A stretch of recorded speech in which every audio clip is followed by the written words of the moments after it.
Hai Gensi, selamat datang di podcast Suara Muda Indonesia. Aku Sira yang hari ini bakal nemenin kalian ngobrolin topik yang penting banget tapi sering kita anggap remeh nih, yaitu krisis identitas nasional. Nah, kenapa sih anak muda Indonesia itu harus peduli soal ini? Apa hubungannya sama kehidupan kita sekarang? Apalagi buat kita-kita ini sebagai CPNS baru. Jadi hari ini kita bakal ngobrol-ngobrol bareng-bareng kakak-kakak CPNS dari BKN yang udah hadir di sini. Ada Kak Faiz, Kak Flo, Kak Maisa, dan Kak Mutia. Boleh say hai kakak-kakak? Halo. Hai semua. Oke, semangat banget ya ini kayaknya. Jadi kita langsung ke pertanyaan pertama aja ya nih kakak-kakak. Menurut kakak-kakak sekalian, gimana sih fenomena krisis identitas nasional di kalangan Gen Z saat ini? Dari tadi ya. Menurutku krisis krisis identitas ini muncul karena kita lebih banyak terpapar budaya luar seperti film, musik, gaya hidup. Tanpa sadar kita jadi relate ke budaya luar dibanding budaya sendiri. Bukan berarti anti Indonesia ya, tapi koneksi ke budaya lokal jadi renggang. Menurutku solusinya ya kita perlu pendekatan yang lebih relevan. Kenali budaya lokal lewat medsos, lewat fashion, musik, atau konten yang Gen Z banget. Biar cinta Indonesia tumbuh karena merasa memiliki, bukan karena disuruh atau paksaan. Gitu menurutku. Set- Setuju banget. Banyak anak muda ngelihat tradisi sebagai hal kuno, gak cocok sama gaya hidup modern. Pelajaran soal Pancasila, sejarah, budaya sering cuma jadi hafalan doang. Jarang dibikin keren atau bikin kita bangga. Akhirnya nilai-nilai kebangsaan jadi formalitas doang, gak hidup dalam keseharian. Nah, benar nimpalin Gen Z sekarang ini mudah ikut-ikutan budaya luar tanpa memandang itu tuh benar nggak sih ada dampak buruknya enggak mereka tuh apa istilahnya sekarang FOMO gitu. Jadi nggak peduli mau akibat yang ditimbulkan itu buruk mereka nggak peduli. Yang penting sih mereka ikut-ikutan aja gitu. Malah mereka tuh lebih merasa asing sama eh, bangsanya sendiri, identitas bangsanya sendiri gitu. Oke, kalau menurut pendapatku itu karena Gen Z itu tuh gak bisa misahin antara online sama offline. Jadi di sosmed tampil global, pakai bahasa Inggris, tapi kadang nggak paham arti gotong royong, Bhinneka Tunggal Ika. Jadi mereka kehilangan jangkar nasional, yaitu simbol, nilai praktik budaya yang harusnya itu jadi pegangan mereka. Nah, sebagai contohnya itu untuk mengatasinya itu kayak 17 Agustus kan bisa jadi momen kolektif tuh untuk memaknai ulang kemerdekaan. Seperti itu. Berarti begitu ya, lagi banyak faktor juga. Jadi kebanyakan itu pengen FOMO, pengen kelihatan keren, tapi ternyata itu melupakan nilai-nilai kebangsaan. Nah, menurut kakak sekalian nih, penyebab utamanya tuh apa sih Kak? Globalisasi kah? Faktor kemajuan teknologi, sistem pendidikan, media yang maju, atau bagaimana? Mungkin bisa disampaikan. Kalau menurutku sih kombinasi. Globalisasi jelas besar pengaruhnya. Gen Z lahir di era internet, jadi lebih mudah terkoneksi sama budaya luar ketimbang budaya sendiri.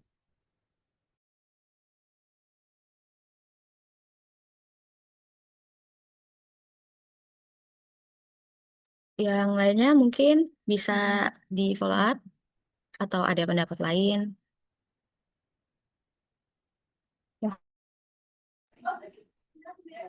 Kalau aku sih mau nimpalin ya, aku ngelihatnya dari lingkungan aku ya. Kebanyakan sih ya sosmed salah satunya. Terus globalisasi kan kita kan lebih mudah ngelihat budaya luar kan, apalagi ada sosmed, Instagram, Twitter segala macem gitu. Terus yang paling penting sih menurutku yang paling berpengaruh tuh lingkungan teman-temannya. Kalau lingkungan teman-temannya ya tadi kurang nasionalis, lebih cinta budaya luar ya bakal ikut terpengaruh juga gitu. Yang lain Kak Yo tadi mungkin sempat menghilang sebentar. Jadi menurut aku tuh betul ya kata teman-teman semua. Tapi juga sih pengaruhnya karena pendidikan kita masih belum mumpuni sih ya. Representasi budaya lokal di medsos juga masih lemah. Jadi kita perlu cara-cara kreatif itu biar budaya lokal bisa tetap keren dan jadi kebanggaan di tengah derasnya tren global saat ini. Ya, selain itu keluarga juga berperan penting, guys. Mempunyai peran besar karena di rumah itu bisa diajarin nilai-nilai kayak gotong royong, toleransi. Nah, kalau nggak dipraktiin, itu nanti anak-anak mudanya susah. Jadi dia nggak merasa terhubung. Jadi transfer nilai itu harus jalan dari semua arah. Dari pendidikan jalan, di media jalan, di rumah pun jalan, guys. Keren-keren. Berarti ini makin menarik nih topik bahasan kita. Padahal kan kita semua tahu kalau generasi muda Indonesia itu merupakan fondasi dasar yang salah satunya untuk yang membuat Indonesia bisa lebih maju. Terus kenapa sih anak-anak muda ini kenapa banyak yang tidak peduli dan menurut kakak-kakak nih, terutama kita sebagai CPNS yang masih muda-muda, kenapa kita harus peduli sama isu ini, Kak?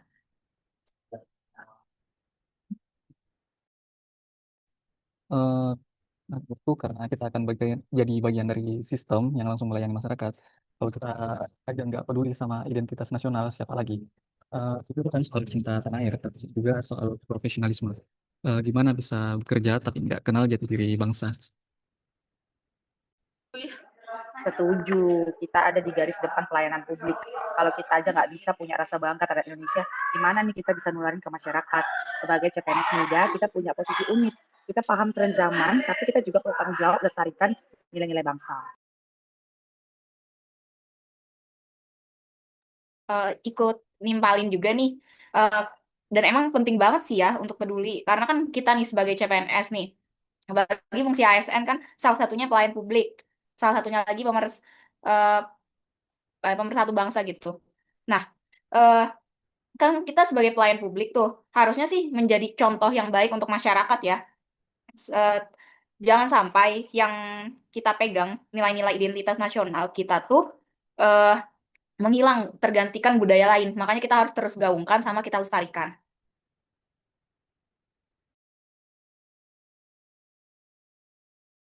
Benar sekali nih pendapat dari Kak Mais nih.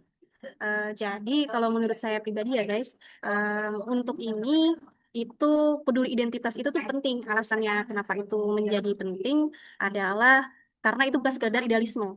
Penting ini buat meningkatin kualitas layanan publik, bangun kepercayaan masyarakat, dan memastikan budaya kita itu tetap hidup. Jadi bisa lewat inovasi juga, bisa buat pelatihan, festival lokal, atau modul daring yang mengajak generasi muda tuh untuk ikut terlibat.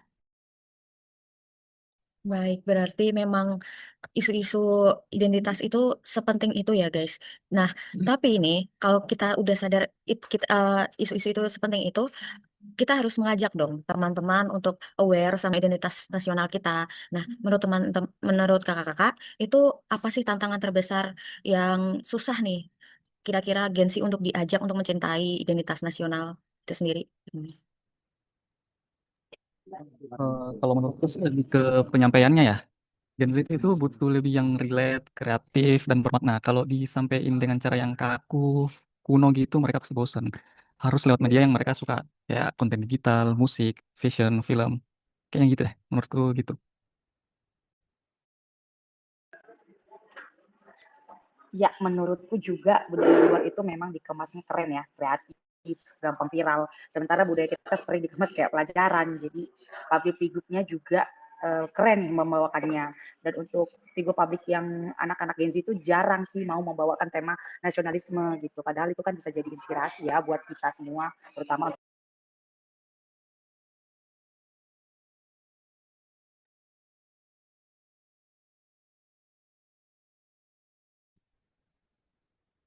Hmm. Benar-benar. Terus kalau menurut aku sendiri sih, salah satu tantangan terbesarnya karena Gen Z sekarang tuh terlalu cinta budaya luar gitu. Ya, ya mungkin suka boleh lah, cuman jangan ngelupain budaya kita juga, identitas kita juga gitu. Makanya menurut aku penting juga gitu.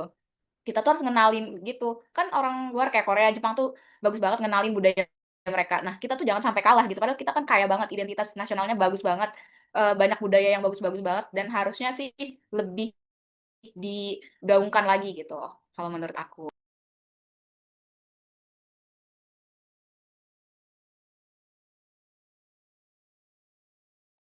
Mutia mungkin bisa ada tambahan? Eh, jadi guys, setuju sih untuk pendapat dari ketiga rekan-rekan semuanya. Bahwasannya Gen Z itu pengaruh dari luarnya sangat gede gitu. Eh, jadi mereka itu kurang dengan menerapkan budaya-budaya kayak nilai kebangsaan. Jadi mungkin perlu ada konten-konten yang menarik Gen Z sehingga bukan hanya budaya luar aja yang menarik, ternyata budaya kita tuh juga menarik. Sejarahnya kalau ditarik ke belakang itu bagus, banyak banget gitu, yang bisa diambil dari situ gitu. Baik, kalau tadi kita membahas tentang tantangan, sekarang kita bahas tentang aksi nyata nih, Kak. Apa yang bisa langsung dilakukan oleh Gen Z untuk bantu realisasi mengatasi krisis ini?